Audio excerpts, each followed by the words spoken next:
Nadwi Islamic voice channel کے پیارے ناظرین، السلام علیکم ورحمۃ اللہ وبرکاتہ۔ جب اللہ کسی عورت سے راضی ہوتا ہے تو اس کے جسم میں یہ 8 نشانیاں ظاہر ہوتی ہیں۔ 8 ایسی نشانیاں جس عورت میں ظاہر ہو تو وہ خوش ہو جائیں کہ اس کا رب، اس کا خدا اس سے راضی ہو گیا ہے۔ بسم اللہ الرحمن الرحیم۔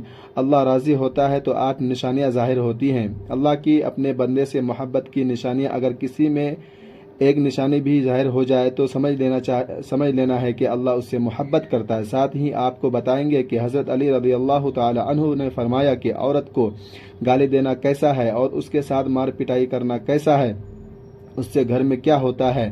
ناظرین، سب سے پہلی نشانی، اللہ پاک جس کو دین کی سمجھ عطا فرماتے ہیں، دین سے جوڑ دیتے ہیں تو اسے اپنا محبوب بنا لیتے ہیں۔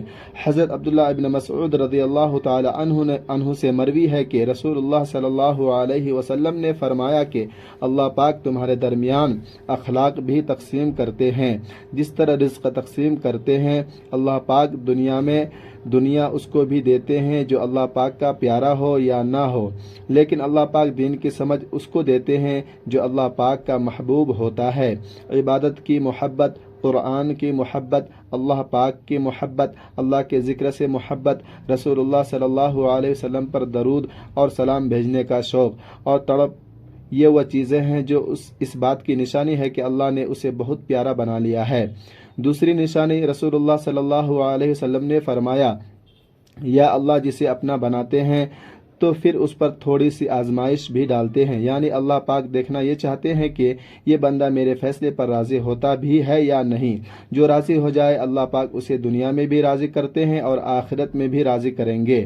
جو اس وقت بوکھلاہٹ کا شکار ہو جائے کہ یہ کیا ہو گیا میرے ساتھ میں تو نماز بھی پڑھتا ہوں، قرآن کی تلاوت بھی کرتا ہوں، پھر مجھے بخار کیوں آ گیا، میں تو دین کا کاربند ہوں، پھر مجھے کیوں فکر ہو رہی ہے، تو ایسا نہیں سوچنا چاہیے۔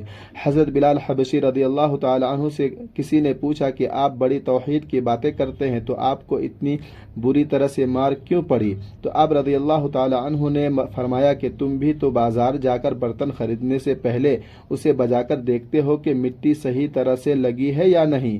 بس اللہ نے مجھے آزمایا تھا تو اس کے بعد یہی وہ غلام تھا جس کا رنگ بھی کالا تھا، موٹے موٹے ہونٹ تھے، جس کے بارے میں اللہ کے پیارے رسول صلی اللہ علیہ وسلم فرماتے ہیں کہ جب میں جنت میں جا رہا تھا، جب مجھے معراج کرائی گئی تو آگے آگے کسی کے چلنے کی آہٹ سنائی دی۔ میں نے حضرت جبرائیل علیہ السلام سے پوچھا کہ یہ کون ہے؟ جواب ملا، یہ بلال حبشی ہیں جو آپ کے آگے آگے چل رہے ہیں۔ حضور پاک علیہ الصلاۃ والسلام جب واپس آ گئے تو حضرت بلال رضی اللہ تعالی عنہ سے پوچھا کہ تم کون سا عمل کرتے ہو؟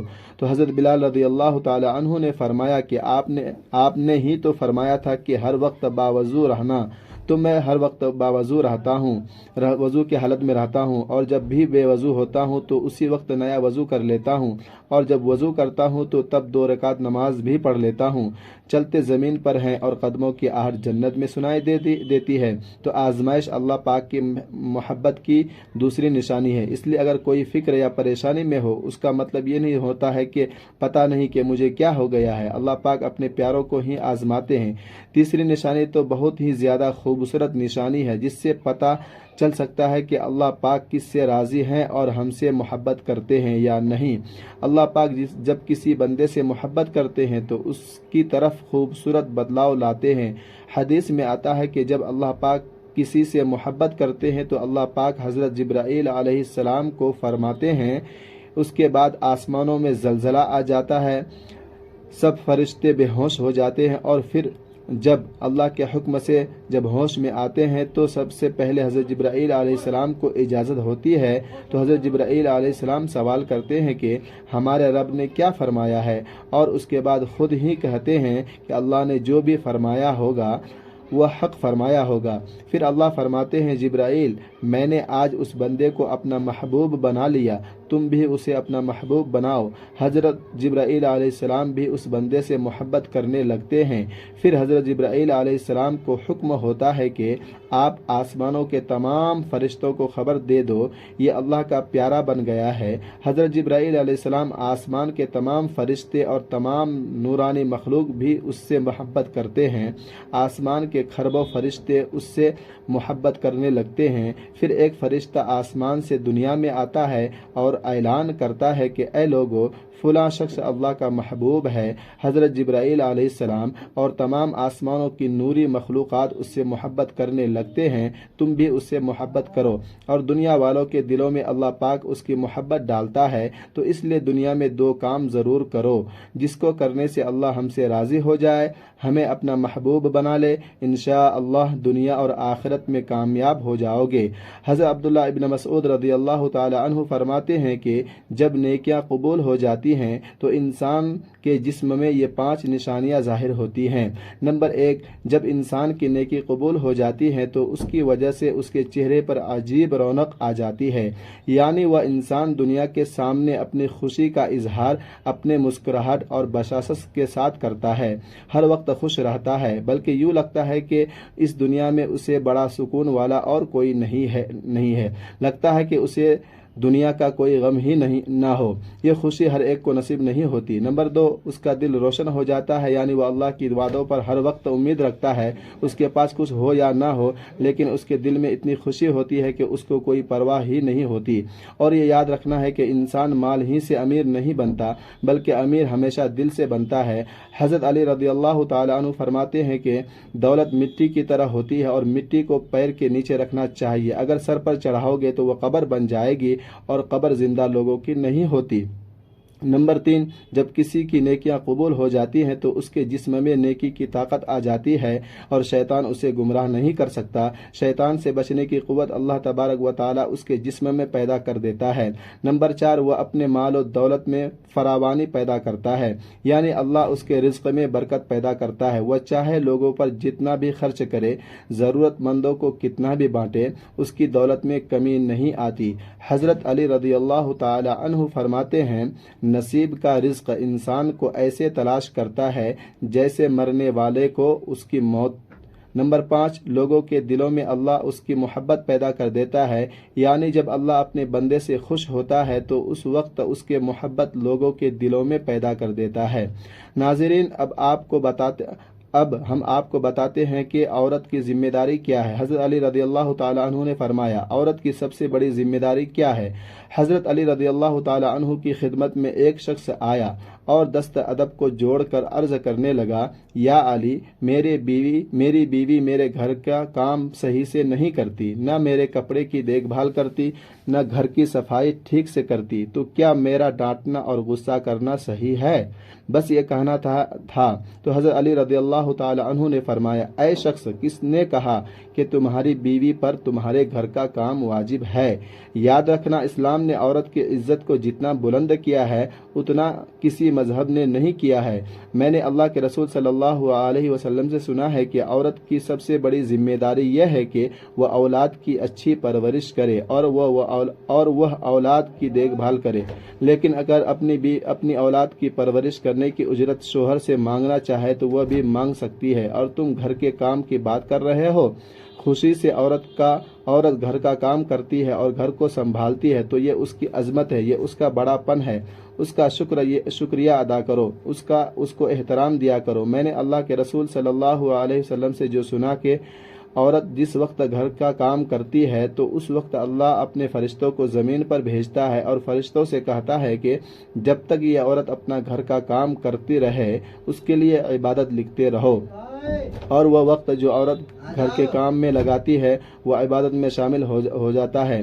یہ عورت کی عظمت ہے کہ وہ تمہارے گھر کو جنت بناتی ہے، تمہارے بچے کو عظیم انسان بناتی ہے۔ لیکن اگر کوئی عورت پر ظلم کرے، گھر کے کام کی وجہ سے اسے ٹوکتا رہے، اس پہ ظلم کرتا رہے، روز محشر میں اللہ اس انسان کو گدھی کی شکل میں اٹھائے گا اور دوزخ کا ایک دروازہ ان کے لیے کھولا جائے گا، اور یہ کہا جائے گا کہ یہ وہ انسان ہے جنہوں نے اپنی ہی عورت پر ظلم کیا، ان کو حقیر سمجھا، ان کو غلام سمجھا۔ ناظرین، اب ہم آپ کو بتاتے ہیں حضرت علی رضی اللہ عنہ نے فرمایا، گھر میں عورت کا رونا کیسا ہے، عورت پر ظلم کرنے کی کیا سزا ہے؟ حضرت علی رضی اللہ تعالی عنہ راستے سے گزر رہے تھے، دیکھا کہ ایک شخص اپنی بیوی پر ظلم کر رہا تھا۔ حضرت علی رضی اللہ تعالی عنہ نے ان کے قریب گئے اور فرمانے لگے، اے شخص، اللہ سے ڈرو، تمہاری مفلسی، پریشانی اور رزق میں تنگی کا سبب یہ ہے کہ یہ تمہاری بیوی تمہارے ظلم ہی کی وجہ سے تمہارے ہی گھر میں روتی ہے۔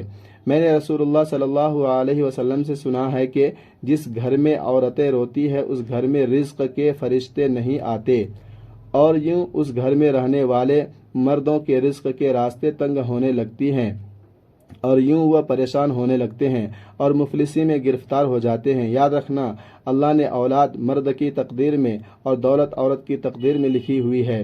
اگر تم یہ چاہتے ہو کہ تمہارے رزق میں فراوانی ہو، دولت، عزت، شہرت دن بدن بڑھتی جائے، تو اپنے گھر میں اپنی عورتوں کا خیال رکھو، انہیں خوش رکھو۔ اللہ کے فضل و کرم سے تم عزت، شہرت اور دولت میں فراوانی پاؤ گے۔ ناظرین، اسی طرح کا ایک اور واقعہ ہے کہ ایک مرتبہ حضرت علی رضی اللہ تعالی عنہ راستے سے گزر رہے تھے۔ آپ نے دیکھا کہ ایک شخص اپنی عورت پر ظلم کر رہا تھا اور اس کی توہین کر رہا تھا۔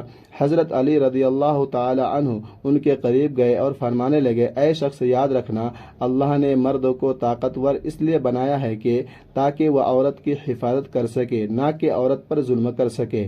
میں نے نبی کریم صلی اللہ علیہ وسلم سے سنا ہے کہ جو مرد اپنی عورت پر ظلم کرتا ہے تو اللہ تبارک و تعالی اس پر لعنت بھیجتے ہیں۔ تو اس نے کہا، یا علی، یہ میرے نکاح میں ہے، میں اس سے جو بات کہتا ہوں یہ میری بات نہیں مانتی۔ تو حضرت علی رضی اللہ تعالی عنہ نے فرمایا کہ نکاح کا مطلب یہ نہیں ہے کہ تم نے اپنے لیے غلام خریدا ہے، بلکہ نکاح کا مطلب یہ ہے کہ تم نے اپنی نسل کو بڑھانے کے لیے اس عورت سے مدد طلب کی ہے، تمہاری اولاد کی اچھی تربیت کے لیے تم نے اس عورت کو چنا ہے۔ اے شخص، جس بدلی سمجھتے ہو، جس سے مدد لی جائے اسے غلام نہیں سمجھتے، اور جو تمہاری اولاد کو پروان چڑھائے اسے حقیر نہ سمجھتے، بلکہ تمہیں اس کا شکر گزار ہونا چاہیے۔ یاد رکھنا، عورت پر ظلم کرنے کا مطلب ہے اولاد کی بغاوت۔ آنے والے وقت میں جو اولاد اس عورت کے جسم سے تمہیں نصیب ہوگی تو اس کے وجود میں تمہارے لیے بغاوت ہی بغاوت ہوگی۔ اللہ تبارک و تعالی سے دعا کریں کہ اللہ تبارک و تعالی ہم لوگوں کو دین پر چلنے کی توفیق عطا فرمائے، ہماری اولاد کو ہمارے لیے رحمت بنائے، اور ہمیں دین کی مکمل سمجھ نصیب عطا فرمائے۔ اور ویڈیو کو زیادہ سے زیادہ سبسکرائب اور ثواب کی نیت سے زیادہ شیئر کر دیں۔ اگلی ویڈیو تک کے لیے مجھے اجازت دیجیے۔ خدا حافظ۔